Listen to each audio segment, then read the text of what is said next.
Hey, this is Jamie from Stonemaier Games, and today I'm going to talk about my favorite mechanisms in the game Dead Reckoning, which I got to play just this past weekend with two other players, so a total of three players. It took us around 3 hours, but it was a teaching game, and I had a lot of fun with it. There's a lot of mechanisms that I want to talk about today, but let me jump real quick to my favorite mechanism, which is at the end of your turn, you get to do two things that are really, really satisfying. And you always get to do one of those things, and that is you get to level up your characters. So the core mechanism of this deck building game is that you have these sleeved characters. They must be sleeved based on how they work, and you'll be playing any number of them during your hand to gain the benefits, which are basic benefits are shown down here. At the end of your turn, any of these cards that you don't play remains in your hand, and you can choose one of them, including any of the cards that you're drawing. Then you're always drawing 4 cards. So of that new hand of cards and any cards that you saved, so you do have some agency there, you get to level it up, which means that you will pull the character card out of the sleeve. You'll typically either flip it over or flip it over to the backside because there are 4 different levels, and then you will insert it back in the bottom of the sleeve so that you can see the new level. Let's see, I think all mine right now are level 1. I must have taken this photo at the beginning of the game.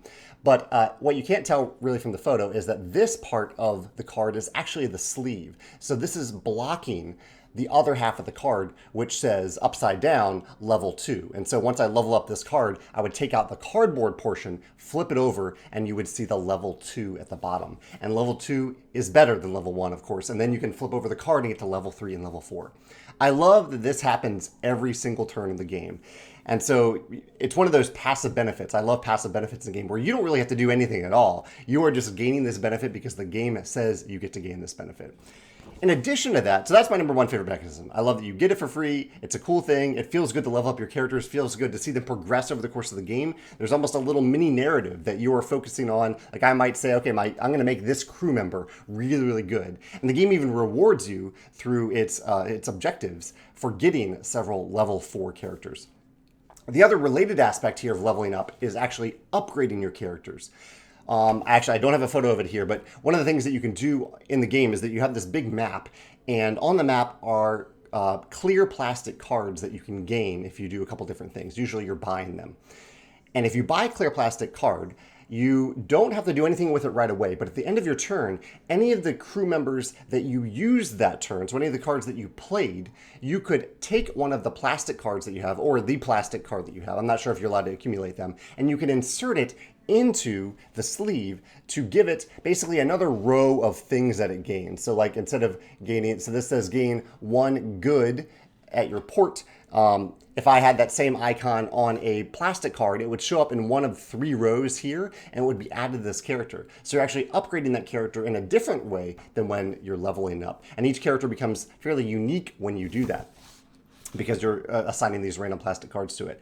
I think that is so cool, the idea of this character progression, and even just the idea in a deck building game of having location-specific cards. In most deck building games, cards are found in a card row or a general display, but in this game, again, I don't have a photo of it, but on each island in the game, each location in the game is a random clear plastic card that is unique to that location. So you might see a card across the map that you really want, and you have to go over there to get it, adding a relevancy to movement in the game, among other reasons.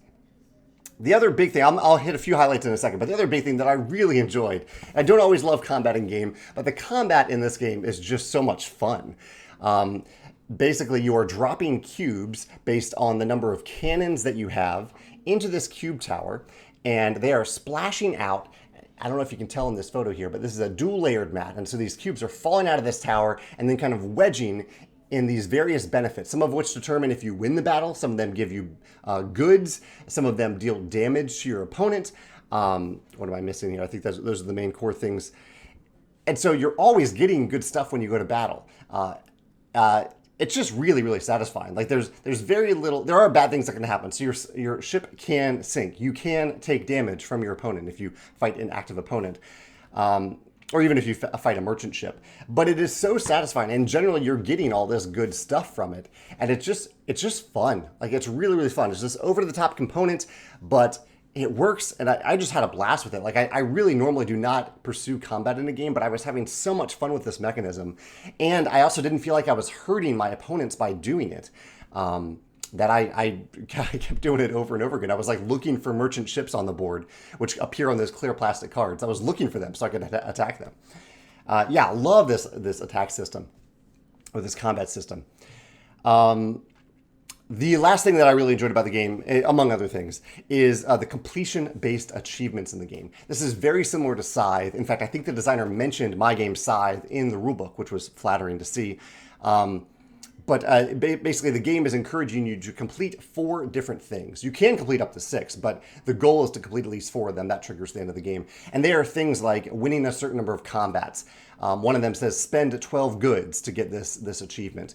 One of them says have 3 level 4 crew members. It's things like that. Or to explore, like to be the player that explores them up to a certain number of locations based on player count. And one of them is to sink an opponent's ship. That is one of the achievements. So there is a piratey-like thing in the game. But I really like this. It was a good reminder to me. I haven't played Scythe, my own game, in a little while, but it was a good reminder to me of how satisfying it is to complete something in a game. To say, I have completed this. I am finished with this thing. I can now focus on these other things. It's very satisfying. So I really enjoy that aspect of Dead Reckoning. I'd love to hear your thoughts on the game. If any of these mechanisms remind you of another game, or if you've played Dead Reckoning and want to talk about your favorite mechanism or mechanisms in the comments below, I'd love to hear your thoughts. Thanks.